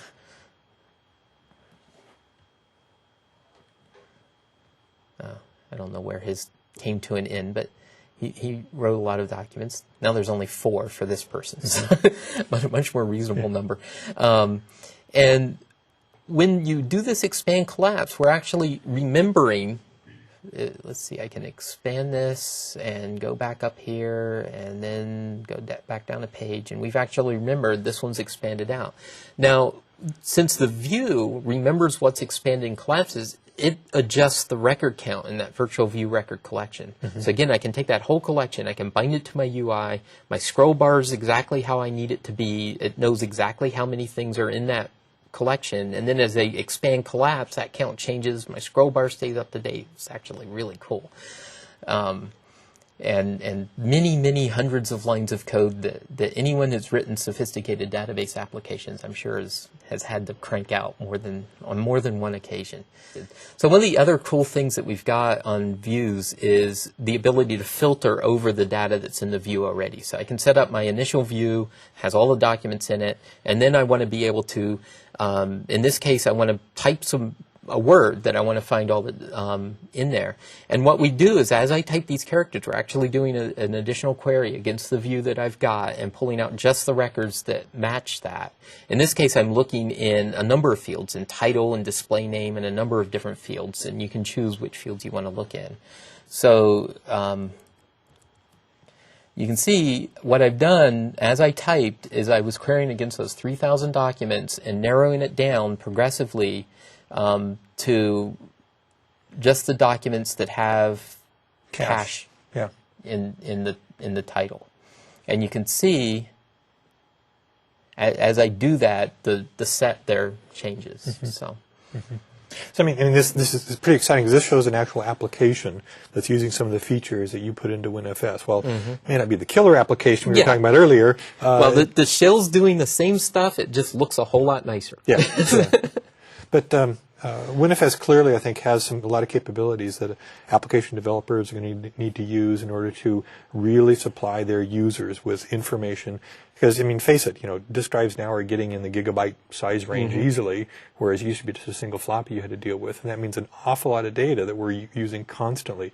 And we're always finding more and more information we can stick on our machines. And something like WinFS, I think, is pretty important for catching those things. You personally, what do you think is the most exciting thing about WinFS? I don't know. I keep thinking about WinFS as something that I want to be able to use, as long as it's something that I want to be able to use in my everyday life. I'm a program manager at Microsoft, and that essentially means that I'm always juggling, 10 different tasks at the same time, interacting with, 20 different people and a bunch of different email threads, giving presentations to people, having lots of meetings to go to, trying to keep track of all that information, who I talk to about what and who's seen which documents and who I'm waiting for review feedback from various documents. I can use WinFS and I can use Longhorn to make my job easier. And so that's kind of as I'm working through these design things, I'm like, what do I want? How do I need this to work for me to make my job easier? So I think just overall what we're trying to put together with WinFS and to make it so I can relate these items together and navigate between these relationships and find the information that I want is just like incredibly powerful and enabling. Now, I expect a lot of people in the audience, after having heard Quentin and Anil talk about the underlying architecture and some of the capabilities it's applying, and now specifically after seeing you in this code that you can do with WinFS and write stuff, they're probably getting kind of on the excited side. So, now, how do I get hold of this further? How do I actually write some applications? What are some sources of information that you can recommend people go to now in order to find out more information about developing WinFS applications for Longhorn? There's a lot of information on the MSDN Microsoft website. There's a complete version of the Longhorn SDK, the version that we made available to attendees of the PDC. And you can take a close look at the API, the WinFS APIs, as well as a lot of other APIs within that documentation. What you'll see there is a little bit different than the API that I showed now. We've progressed some since the PDC, and we've got a whole lot of new things in mind that we're going to make this API even simpler, easier to use, more powerful. So, I mean, that's a really good source of information. There's a lot of blogs out there on Plus, you've got your own blog. I've got my own blog, but it's kind of I haven't been updating it as often as I should. So maybe I'll get back to doing that. So maybe if viewers of this show want you to start your blogging more, they can leave postings on my blog on blogs.msdn.com/the show and let you know, and maybe you can get your own blog moving over again. Yep. Okay. Yeah. Well, thanks, Mike, for joining us. I appreciate the information you showed us and the code you had there, and I'm sure it helped our audience quite a bit. All right. Thank you. Well, hopefully that gives you an idea of what WinFS looks like from a programmer's perspective. You saw how simple some of the APIs were, how you could quickly, easily open up a context, query that context for information, display that context. You also saw some glimpse of how you could even further get some further advanced capabilities and really dive into some of the information that WinFS is holding and display it on the screen in fairly rich fashion, even in a console application. So thanks for joining us.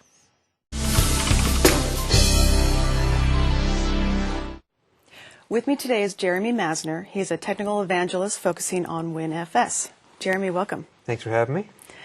You're welcome. Why don't you start by telling us what it's like to be a technical evangelist, maybe in general at Microsoft, and then also how you focus especially on WinFS? We always get in danger when you try and describe anything in general at Microsoft because, right. Every team's going to do things differently. For the last year, up until PDC, we spent a lot of time as evangelists working with the product teams and really understanding what they were planning to build and thinking about how we would help them talk about that to developers, to our developer community, whether they're ISVs or enterprise developers. And that stage sort of culminated in PDC. My team got to have a role in helping out with the keynotes and helping out with some of the overview talks and really trying to concisely explain what Longhorn is, what WinFX is, what we think the value is to developers, and the kinds of applications we hope they build for end users and consumers. And then after PDC, we've sort of done a reset, and we're trying to think, well, what should we focus on now? Some of it is getting to go out and actually talk to partners one-on-one. People like Adobe and Amazon and Merck, we all had up at PDC, and some additional customers. Part of it is working still with the product teams to understand any changes that they're making, new features. We know that there were a lot of things that weren't available at PDC. And some of the teams talked about their future work, some of them didn't, so we're helping them think about their future work. And then probably the last significant thing that we do as a team is work with the Microsoft worldwide evangelism field. There's only, maybe 50 or 60 evangelists in my greater organization at Microsoft, but there are 700 or more worldwide. So wherever you're located in the world, there's a developer evangelist nearby, and we try and help those developer evangelists understand Longhorn. So if you have questions, there's someone you can talk to locally. Right. What are some of the challenges of trying to evangelize future technologies or in development technologies when a lot of your customers are still working on the released current technologies? Yeah, there's a lot of challenges. On the one hand, certainly trying to talk anything at all about a product that isn't released yet and still has some time to go. We don't know how long yet, but some time still. Is always a challenge because things change. Things changed in the year before PDC. I'm sure things are changing after PDC, particularly as we take customer feedback and learn what people like, what they didn't like, what's missing. So it's always hard to try and get a message when you know the message is going to be changing. And what we said at PDC was accurate at that snapshot in time, but it's going to change over time. In some ways, you don't want to be a victim of your success and come out and have everyone remember that Longhorn and WinFS was this particular thing if it's going to end up changing a little bit over time and being something different. That's true. So that's always hard as the product changes underneath you. And, at the flip side, there are plenty of customers, solution providers, all the way up to the biggest ISVs who are very focused on making money today. And so talking about a product that's still, like I said, sometime out there, we don't know how far, right, is difficult. And so one of the things that we always try to do is keep an emphasis on how you can get ready today for Longhorn and things you can do with WinForms and by integrating in with Office, using things like the new offline client block that came out from the prescriptive architecture folks, and take some of those steps to succeed today and be able to generate value while still getting ready for Longhorn in the future. Right. So have you been an evangelist your whole time at Microsoft? I haven't. I'm actually I'm busily working my way through the entire list of jobs at Microsoft. So I've been doing evangelism for about 2 years. I started off as a developer, so I get a little bit of credibility.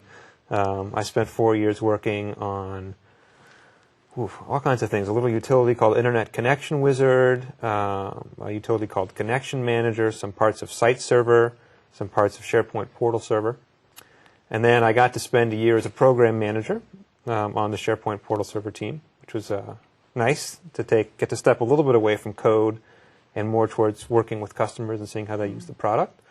And then I took a year away from product completely and got to be a PR guy in the speechwriting organization. And then I've been an evangelist for 2 years. So speechwriting, did you write for any particular individual at Microsoft? I did. I'm trying to be cagey about it. But speechwriter is not quite the right word, but I was Steve Ballmer's presentation manager. I think I convinced him to make me business cards that said communications manager for the office of the CEO. Sure, nice. But it wasn't, I wouldn't say that anyone writes things for Steve to say. He's quite able to communicate well on his own, but I tried to help when there was a speech coming up for something like the launch of Office or the launch of a Pocket PC 2002. I got to work on that, get to sort of communicate between the product team back to Steve and try and make the speeches a little bit better where I could. What are some things that were challenging about that job? Oh, he's just a great speaker on his own. Steve could walk into a room completely unprepared, and he understands the technology and his audiences so well that even given no preparation, he gives a great speech.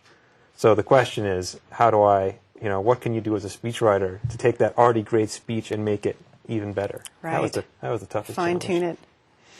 So what did you do before coming to Microsoft? Well, I came straight out of college, but I had a couple summer internships working at some little companies. They both have book in the title, strangely, but one was called Bookmaker, which made a printing utility called ClickBook that I think is now owned by Hewlett-Packard. And the other was a company called Books That Work that made multimedia titles, and they're now owned by Sierra Online. Okay. So I did Being startups, I didn't really do one thing in particular. I did a little bit of testing, a little bit of development, a little bit of office management, a little bit of coffee making. I got to design the stationery for one of them. So you have seen it all, the whole gamut of all these I'm working positions. slowly but surely. So what are some things you like to do outside of work? I enjoy playing music a lot, both jazz and some good 80s rock. Guitar? A little bit of everything. Drums, keyboards, guitar, whatever. You're just a jack of all trades, no matter what you do, yeah, right? you know, do everything a little bit and nothing terribly well. But so I enjoy playing music. I enjoy sports. I've recently discovered volleyball, which is... What is that? It's a volleyball on a racquetball court. Okay. It's interesting, interesting sport, but you can play a pretty good game with only 4 people. And to play a good game of volleyball with 4 people, you actually have to know what you're doing. Volleyball is plenty of room for being sloppy, and you can still keep playing. Smaller space. Yep. And, of course, I would probably be in trouble if I didn't say I enjoy spending time with my wife, Karen. But she's in grad school, so we actually don't get to spend much time together. Oh, really? Wow. So you say you like to play jazz. Are you in a band, or do you have anything on the side? Nope. Just enjoy jam sessions. I actually don't like being in a band because I feel if I'm going to really do a performance and ask people to pay that I owe them a certain level of rehearsal and competence, which I lack. Not really that confident, don't like rehearsing, but I love just getting together and playing music. In fact, what was the conference I was at? At one of the conferences they have these jam sessions. Was it Tech Ed or a MEC or something like that? And PDC, I think they do them all the time now. I missed it at PDC, but I've been on stage a couple times just jamming around with people. That's I fun. enjoy very much. You'll have to do a cameo in a Don Box's band sometime. We'll see. We'll see. They're a pretty high quality band, so hard to break into. So what would you say is the best thing about your current job? Best thing about my current job? Well, other than getting to work with Robert, which is, of course, an honor and a privilege. And actually getting to work with Quentin and Anil and Mike, those guys are all great to work with. I think it's actually probably the ability to stay focused in a very broad sense on all of Longhorn, and to get to work with both the people writing the product and the customers who are going to use the product. As a developer, you're sort of sitting in your office writing code, and as a program manager, you get to step out a little bit and get to talk to customers and get some feedback. But as an evangelist, that's actually a key part of my job, is to understand both the code and understand customer feedback and be able to talk to customers and present it to them. So I really enjoy getting to look at sort of everything we're building and then going out and talking to customers about it. Well, great. Well, Jeremy, thanks for joining us today. Thanks. Enjoyed it very much. Well, that brings us to the end of another episode of the .NET Show. And stay tuned for the next episode on Avalon. And until then, we'll see you on the web.